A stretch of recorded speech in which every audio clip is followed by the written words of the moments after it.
नमस्कार दोस्तों, SSC exam के क्वांटिटेटिव एप्टीट्यूड के इंपॉर्टेंट टॉपिक की सीरीज में आपका बहुत बहुत स्वागत है।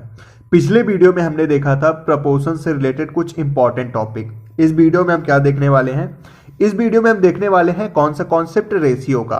तो before starting the question related to ratio, first of all we are going to start about the concept of ratio कि रेशियो एक्चुअली होता क्या है, क्योंकि जब हम कॉन्सेप्ट समझ लेंगे तो हम क्वेश्चन को बहुत ही आसान तरीके से कर पाएंगे।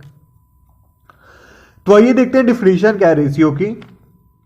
The comparative relation between the two amounts quantities of same type is called ratio. किसे कहते हैं हम? कंपैरेटिव रिलेशन किसके बीच में? टू अमाउंट, कोई भी दो अमाउंट दिया गया है, कोई दो क्वांटिटीज दी गई हैं, ठीक है, उसे हम क्या कहते हैं? रेशियो कहते हैं। ऑफ सेम टाइप, यहां पे एक चीज ध्यान रखने वाली है कि सेम टाइप होना चाहिए। सेम टाइप का मतलब क्या हुआ कि फॉर एग्जाम्पल अगर हमारे पास न्यूमरेटर में आर है तो डिनोमिनेटर में भी आर ही होगा। कभी भी ऐसा नहीं होगा कि हम न्यूमरेटर में आर ले रहे हैं डिनोमिनेटर में सेकंड ले रहे हैं। या फिर ऐसा नहीं होगा कि अगर हम एज का रेशियो निकाल रहे हैं तो हमारे पास न्यूमरेटर में हमने एज ले लिया और डिनोमिनेटर में हमने क्या ले लिया? वेट ले लिया। ऐसा कभी नहीं होगा। अगर हम रेशियो निकाल रहे हैं तो एज का एज के ही साथ निकालेंगे एंड वेट का वेट के ही साथ निकालेंगे। I hope you got the point. तो वही पॉइंट हमारे सामने लिखा है कि ratio always occur between same unit. Ratio किसके बीच में होता है? हमेशा सेम यूनिट के बीच में किया जाता है, ठीक है, निकाला जाता है। अब आओ थोड़ा देखते हैं कि कैसे हम इसको रिप्रेजेंट करते हैं रेशियो को। तो यहां पे लिखा क्या है? Let an amount be x and amount another be y, then the ratio between them is x ratio y और x plus y। इसके कहने का पर्पस क्या है? कोई अमाउंट है, क्या है वो? x है, एंड अनदर क्या है? y है। याद रखना दोनों ही अमाउंट है। तो फॉर एग्जांपल हम मान लेते हैं क्या कि दोनों अमाउंट क्या है? केजी में है, ठीक है। तो यहां पे x और y को इस तरीके से हम रिप्रेजेंट कर सकते हैं, और जब इसको हम फ्रैक्शन फॉर्म में रिप्रेजेंट करेंगे तो कैसे रिप्रेजेंट करेंगे? वो हमारा होगा x अपॉन y। इस तरीके से हम क्या करेंगे? रेशियो को रिप्रेजेंट करेंगे। पिछले वीडियो में हमने आपको क्या बताया था? प्रपोर्शन क्या होता है। प्रपोर्शन को हम कैसे रिप्रेजेंट करते थे? फॉर एग्जाम्पल अगर हमारे पास a है, रेशियो b, ये प्रपोर्शन होता था, ये प्रोपोर्शनैलिटी का साइन होता था। देन सी रेशियो डी, तो जो ए और बी के बीच में है ये तो क्या हुआ? रेशियो हुआ। जो सी और डी के बीच में है ये क्या हुआ? रेशियो। बट इन दोनों के बीच में जो है वो क्या है? प्रोपोर्शनल है। I hope you got the point और आपको ये चीजें समझ में आ गई हैं। आइए हम बढ़ते हैं थोड़ा क्वेश्चन की तरह, जिससे आपको और बेहतर तरीके से ये सवाल समझ में आए, ठीक है। अब देखिए हमारे पास क्वेश्चन क्या है। सबसे पहले हम क्वेश्चन को बहुत ही बेहतर तरीके से समझेंगे। If ratio of boys and girls is 5:8, ठीक है। किसका रेशियो दिया गया है? बॉयज एंड गर्ल्स का। कितना दिया गया है? 5:8। And the total strength of the class is 156। कोई एक क्लास है जिसमें टोटल बच्चे कितने हैं? 156, यानी कि 156। उसमें बॉयज एंड गर्ल्स क्या हमें नंबर के फॉर्म में नहीं दिया गया कि अगर टोटल 156 बच्चे हैं तो उसमें कितने बॉयज हैं कितने गर्ल्स हैं, हमें नंबर के फॉर्म में नहीं दिया गया। लेकिन हाँ, एक चीज बताई गई है, और वो क्या कि वहां पे जो बॉयज और गर्ल्स हैं वो किस रेशियो में है? 5:8 के, ठीक है। तो हमसे पूछा क्या है? Find the numbers of girls in the class. अगर एक क्लास है जहां पे 156 लोग हैं और वहां पे बॉयज एंड गर्ल्स किस रेशियो में है? 5:8 में, तो हमें वहां बताना है उस क्लास में कि कितनी लड़कियां हैं। आइए सबसे पहले हम देखते हैं एक बेसिक और ट्रेडिशनल अप्रोच जो कि हम अपने स्कूल टाइम में यूज करते थे, ठीक है। हम मतलब आप सभी, हम सभी करते थे, टीचर हमें बताता था, ठीक है, बेसिक अप्रोच से। दिया क्या गया है? बॉयज और गर्ल्स का रेशियो, तो हम इसको ऐसे लिख सकते हैं बॉयज रेशियो गर्ल्स, ठीक है। ये हमारा क्या दिया गया है? ये दिया गया है 5:8, ठीक है। तो अब हम करते क्या है? इसको 5x, इसको भी x ले लेते हैं, इसको भी। तो हमारे पास टोटल क्या हुआ? 5x प्लस 8x, जो कि टोटल रेशियो हुआ। अब इस साइड लेफ्ट हैंड साइड में हमने क्या लिखा? टोटल रेशियो लिखा, जो कि दिया गया है, और क्वेश्चन में दिया गया कि टोटल बच्चे कितने? 156 है। तो राइट हैंड साइड में अब क्या लिखेंगे? 156। इसको हम सम करते हैं, ये 13x हो गया और ये हो गया 156। डिवाइड करने पे हमें क्या आ जाएगा? 13 1 13, 13 2 26, x हमारा आ गया 12। अब देखना हमारे पास गर्ल्स का रेशियो कितना दिया था? 8 दिया गया था। तो हम यहां पे अब क्या कर सकते हैं? अगर हमें गर्ल्स पूछा है, नंबर ऑफ गर्ल्स, तो कितना हो जाएगा? 8x था हमारे पास, ये हमें पता था, ये 8x। तो हम इसको क्या लिख सकते हैं, 12 इंटू 8, ये हमारा क्या हो जाएगा 96। तो नंबर्स ऑफ गर्ल्स कितनी है क्लास में 96, ये क्या होगा ऑप्शन सही हो जाएगा।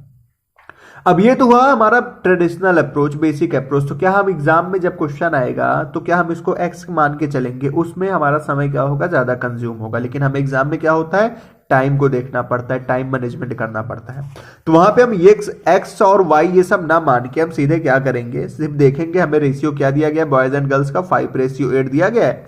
तो हम यहां पे क्या करेंगे, टोटल हमारे पास क्या हो गया, अगर 5 और 8 जोड़ते हैं तो 13।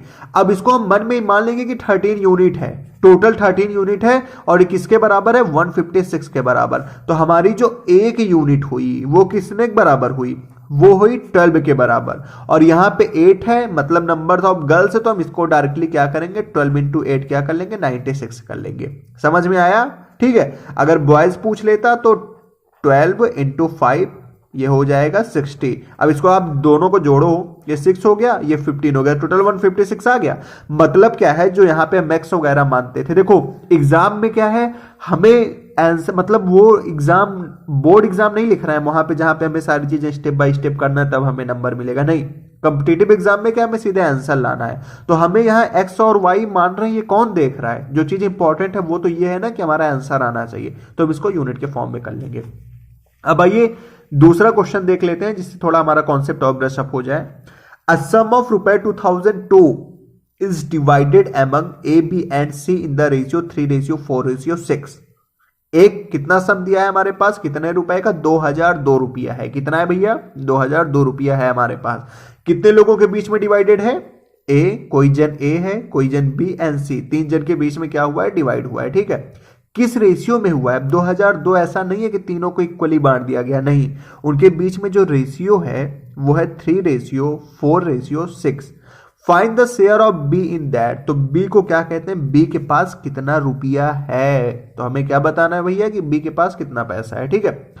अब हमने पहले क्वेश्चन में क्या किया था, सिर्फ दो मतलब ऐसे रेशियो लिए थे जहां पे सिर्फ दो क्वांटिटीज थी हमारे पास। तो हमने उसको एक्स और वाई के फॉर्म में एक्स के फॉर्म में रिप्रेजेंट करके हमने निकाल लिया था। यहां पे क्या है 3 जन के लोग में डिवाइडेड है। तो ये भी चीज आपको ध्यान रखना है कि डजेंट मैटर कि वो 2 लोगों के बीच में रेशियो है या 3 जन में या 4 या 5, ठीक है। हमें करना क्या है, टोटल समय हमारे पास दिया गया 2002, हम इसको शॉर्ट फॉर्म में करें या फिर पहले एक काम करते हैं हम दोनों अप्रोच देख लेते हैं इसमें भी, ठीक है। ट्रेडिशनल अप्रोच में हमारे पास क्या हो जाएगा, टोटल हमारे पास क्या है 3:4:6 रेशियो है, जो कि किसके किसके बीच में डिवाइड है, A ratio B ratio C, ठीक है। तो इसको हम टोटल क्या लिख सकते हैं 3x plus 4x plus 6x। इसको हम लिखेंगे क्या 6 4 10 प्लस 13, ये हो जाए ये 3x plus 4x plus 6x, ये हमारा क्या हो जाएगा 13x हो जाएगा। अब टोटल अमाउंट कितना दिया गया हमारे पास 2002। तो इसको क्या हम इसके बराबर इक्वेट कर सकते हैं, बिल्कुल कर सकते हैं। तो ये हमारा हो जाएगा 2002, क्या हो जाएगा 2002। अब जब हम इस 13x और 2002 को डिवाइड करेंगे तो हमारे पास आंसर क्या आ जाएगा 154 आ जाएगा। ये किस पे आया, डिवाइड करने पे आया। x की वैल्यू हमारे पास कितनी हो गई 154, और हमें बताना क्या है कि find the share of b। तो b यहां पे है क्या 4 है, 4x यहां पे हमने क्या लिया है इसको 4x लिया है। तो 4 को क्या करेंगे 154 से मल्टीप्लाई कर देंगे। एज अ रिजल्ट हमारे पास क्या आ जाएगा 4 4 द 16 15 4 द 60, ये 61, ये हो जाएगा हमारे पास 616, ठीक है। अब शॉर्ट फॉर्म में इसको कैसे करेंगे, टोटल कितना हमारे पास रेशियो 3:4:6, सबको क्या कर लेंगे जोड़ देंगे, ठीक है। उसके बाद हमें टोटल अमाउंट ऑफ मनी कितना दिया गया है 2002। अब यहां पे 13 इज इक्वल टू 2002 आया, तो एक यूनिट कितनी आ जाएगी, एक यूनिट आ जाएगी हमारे पास 154, और हमसे पूछा क्या है 4 का शेयर ऑफ बी पूछा है। तो शेयर ऑफ बी में क्या है, रेशियो क्या है 4 पे है, तो हम इसको बी में क्या कर देंगे, इसके बी के लिए सीधे मल्टीप्लाई कर देंगे और हमारे पास आंसर क्या आ जाएगा, आंसर आ जाएगा हमारे पास 616। तो आई होप कि आपको समझ में आ गया होगा। अभी इसके और कॉन्सेप्ट हैं, कुछ और क्वेश्चन हैं, अलग अलग तरीके से क्वेश्चन है, उनकी डिफिकल्टी लेवल डिफरेंट है। हम क्या करेंगे वीडियो बाय वीडियो आपको चीजें समझाते जाएंगे। अगर आपको मेरे द्वारा बताई गई चीजें समझ में आ रही हैं तो प्लीज चैनल को लाइक शेयर और सब्सक्राइब कर लीजिए। मिलते हैं नेक्स्ट वीडियो में, तब तक के लिए जय हिंद जय भारत।